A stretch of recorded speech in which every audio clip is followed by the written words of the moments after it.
এবার বাংলাদেশে শান্তি ফেরানোর দাবি, প্রধান উপদেষ্টা পদে শপথ ইউনূসের। বিস্তারিত জানাবো তার আগে বলে রাখি, আপনি যদি আমাদের চ্যানেলে নতুন হয়ে থাকেন তাহলে অবশ্যই চ্যানেলটি সাবস্ক্রাইব করবেন এবং আমাদের ভিডিও যদি আপনি ফেসবুক পেজ থেকে দেখে থাকেন তাহলে অবশ্যই পেজটি ফলো করে দিয়ে যাবেন। আসুন জেনে নেওয়া যাক বিস্তারিত। ছাত্র আন্দোলন ঘিরে নজিরবিহীন নৈরাজ্য দেখেছে বাংলাদেশ। পদত্যাগ করে দেশ ছাড়তে বাধ্য হয়েছেন প্রাক্তন প্রধানমন্ত্রী শেখ হাসিনা। এরই মধ্যে অন্তর্বর্তী সরকার গঠিত হলো। সরকারের প্রধান উপদেষ্টা হলেন শান্তিতে নোবেলজয়ী মোহাম্মদ ইউনূস। বৃহস্পতিবার ইউনূসের নেতৃত্বে শপথ নিল 17 সদস্যের অন্তর্বর্তী সরকার।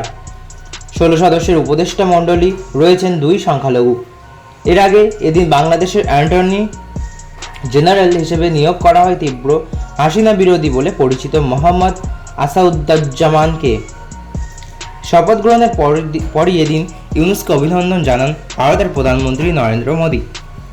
এদিন স্থানীয় সময় দুপুর 2:10 নাগাদ ইউনূস প্যারিস থেকে ঢাকায় এসে পৌঁছান। হজরত শাহ জালাল আন্তর্জাতিক বিমানবন্দরে তাকে স্বাগত জানান বাংলাদেশের সেনাপ্রধান জেনারেল ওয়াকারুজ্জামান। আবেগে বাকরুদ্ধ হয়ে পড়েন 84 বছরের ইউনূস। বললেন, আজ বড় গৌরবের দিন, দেশে শান্তি প্রতিষ্ঠা করাই এখন তার প্রধান চ্যালেঞ্জ। সেজন্য তিনি বলেন, আমরা দ্বিতীয় স্বাধীনতা পেয়েছি, এই স্বাধীনতাকে রক্ষা করতে হবে। তার ঘোষণা, আইন শৃঙ্খলা ফেরানোই হবে অগ্রাধিকার। তবে গত কয়েকদিন যে নৈরাজ্য সংখ্যালঘুদের ওপর নির্যাতন হয়েছে তাকে ষড়যন্ত্রের অংশ বলে সাফাই দিয়েছেন তিনি।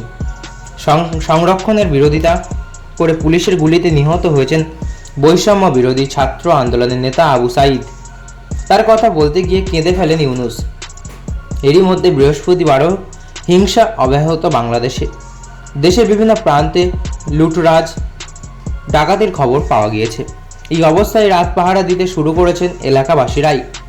পুলিশি নিষ্ক্রিয়তার সুযোগে মিরপুর, মোহাম্মদপুর, বছিলা, কালশি, ইসিবি চত্বর, উত্তরা, বাড্ডা ও ধানমন্ডি এলাকায় ডাকাতির চেষ্টা হচ্ছে।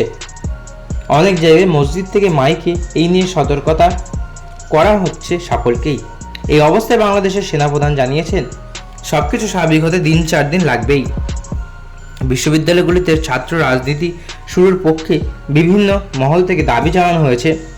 এর তীব্র বিরোধিতা করেছে বৈষম্য বিরোধী ছাত্র আন্দোলন। সংগঠনের পক্ষে সহ সম্পাদক মোহাম্মদ মহিউদ্দিন ফেসবুকে লিখেছেন, প্রতিটি ক্যাম্পাসে ছাত্রলীগের রাজনীতি পুরোপুরি নিষিদ্ধ করা হলো।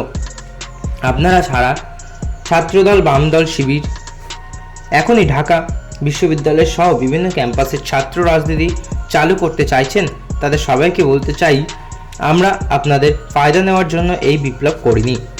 জুলাই বিপ্লবের মাধ্যমে বাংলাদেশের প্রতিটি ক্যাম্পাসে দলীয় রাজনীতির কবর রচিত হয়েছে। তবে প্রতিটি বিশ্ববিদ্যালয়ে নির্বাচিত ছাত্র সংসদ থাকবে, যার মাধ্যমে বাংলাদেশের ভবিষ্যৎ নেতৃত্ব তৈরি হবে। শেখ হাসিনার দেশ ছাড়তেই আরও উদ্বিগ্ন হয়ে উঠেছে বাংলাদেশ। কোথাও বঙ্গবন্ধুর মূর্তি ভাঙছে, কোথাও বা রবীন্দ্রনাথ ঠাকুরের মূর্তি ভেঙে দিচ্ছে। এই শেখ হাসিনা এখন ভারতেই রয়েছেন। গত সোমবার গণ অভ্যুত্থানের মুখে প্রায় একসঙ্গে এক বস্ত্রের দেশ ছেড়েছিলেন বাংলাদেশের প্রাক্তন প্রধানমন্ত্রী শেখ হাসিনা। দেশ ছেড়ে আসেন ভারতে, তবে তিনি কোথায় রয়েছেন তা কেউ প্রথমে খোলসা করেনি। এই অবস্থায় তাকে কেনাকাটা করতে দেখা গেল হিন্দন এয়ারবেসে। সূত্রের খবর, বৃহস্পতিবার বোন রেহেনা এবং নিজের জন্য তিনি শাড়ি সহ টুকিটাকি কিছু জিনিসপত্র কেনেন। বিল হয় প্রায় 30,000 টাকা। ভারতীয় টাকার এই দাম মেটাতে গিয়ে দেখেন অর্থ কম পড়েছে, তখন বাকিটা বাংলাদেশি টাকায় মিটিয়ে দেন। তবে এই হাসিনা কি বাংলাদেশে আবার ফিরে যাবেন তা নিয়ে একটু জল্পনা উঠে এসেছে। গণতন্ত্র ফিরলেই নাকি দেশে ফিরে যাবেন শেখ হাসিনা, তার পুত্র এই দাবি করেছেন। গণতন্ত্র পুনঃপ্রতিষ্ঠিত হলে ফের বাংলাদেশে ফিরবেন শেখ হাসিনা। বৃহস্পতিবার এই দাবি করলেন হাসিনা পুত্র সজীব ওয়াজেদ জয়। তিনি জানালেন, মা ব্রিটেনে রাজনৈতিক আশ্রয় চাননি, ফলে বাংলাদেশের প্রাক্তন প্রধানমন্ত্রী আপাতত ভারতেই থাকছেন বলে স্পষ্ট ইঙ্গিত মিলছে তার পুত্রের কথায়। একই সঙ্গে এদিন জয় দাবি করেন, বাংলাদেশের চলতি অস্থিরতায় ইন্ধন দিচ্ছে পাকিস্তানের গুপ্তচর সংস্থা ISI। দাঙ্গাকারীরা পুলিশকে গুলি করছে, সন্ত্রাসবাদী সংগঠন ও বিদেশি শক্তি এইসব আগ্নেয়াস্ত্র যোগান দিচ্ছে। বাংলাদেশ ভারত বিরোধী শক্তিগুলো ইতিমধ্যেই অতি সক্রিয়। আওয়ামী লীগ ক্ষমতাচ্যুত হওয়ার ISI বিনা বাধায় কাজ করবে। ভারত বিরোধী শক্তিগুলিকে নিজেদের ইচ্ছা মতো অস্ত্রের যোগান দেবে।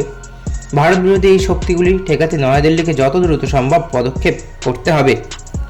পাকিস্তানকে কাঠগড়ায় তুললেও এর নেপথ্যে আমেরিকার সিআইএর যোগ নিয়ে তার কাছে সুনির্দিষ্ট কোনো প্রমাণ নেই বলেই দাবি হাসিনা পুত্রের। চীনে জড়িত থাকার সম্ভাবনাও খারিজ করেছেন তিনি। উল্লেখ্য, এর আগে জয় বলেছিলেন মা আর কোনোদিনও বাংলাদেশে ফিরবেন না। যদিও সংবাদ সংস্থা পিটিআইকে দেওয়া সাক্ষাৎকারে এদিন হাসিনার প্রত্যাবর্তনের বার্তা দিলেন তিনি।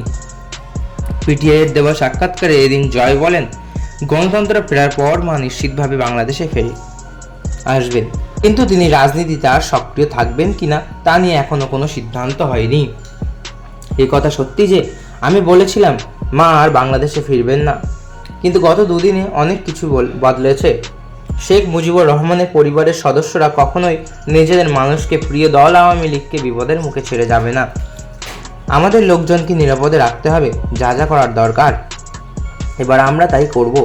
হাসিনাকে রক্ষার জন্য প্রধানমন্ত্রী মোদী ও ভারত সরকারের প্রতি কৃতজ্ঞতা প্রকাশ করেছেন জয়। সেই সঙ্গেই তার আর্জি, বাংলাদেশে আওয়ামী লীগের নেতাদের নিরাপত্তার স্বার্থে আন্তর্জাতিক স্তরে চাপ তৈরি করা উচিত ভারতের। হাসিনা পুত্র জয় যখন মায়ের সম্ভাব্য প্রত্যাবর্তন নিয়ে বার্তা দিচ্ছেন, তখন মেয়ে সাইমা ওয়াজের কণ্ঠে আক্ষেপের সুর। বাংলাদেশ ছেড়ে ভারতে আসার পর অঘোষিত স্থানে রাখা হয়েছে হাসিনাকে। ঘটনাচক্রে দক্ষিণ পূর্ব এশিয়ায় বিশ্ব স্বাস্থ্য সংস্থার রিজিওনাল ডিরেক্টর হিসেবে দিল্লিতে কর্মরত সাইমা। এদিন তিনি বলেন, বাংলাদেশকে আমি ভালোবাসি, আমার দেশে প্রাণহানির এইসব ঘটনা হৃদয় বিদায়ক। একই রকম হৃদয় বিদায়ক হলো এই কঠিন সময়ের মায়ের সঙ্গে দেখা করতে পারছি না, তাকে জড়িয়ে ধরতে পারছি না। আরডি হিসেবে নিজের কর্তব্যের প্রতি আমি দায়বদ্ধ। তো বন্ধুরা, এই ছিল আজকের ভিডিও। আশা করি ভালো লেগেছে। ভালো লাগলে অবশ্যই একটি লাইক করবেন এবং আপনার কী মতামত কমেন্ট বক্সে অবশ্যই জানিয়ে যাবেন। ধন্যবাদ।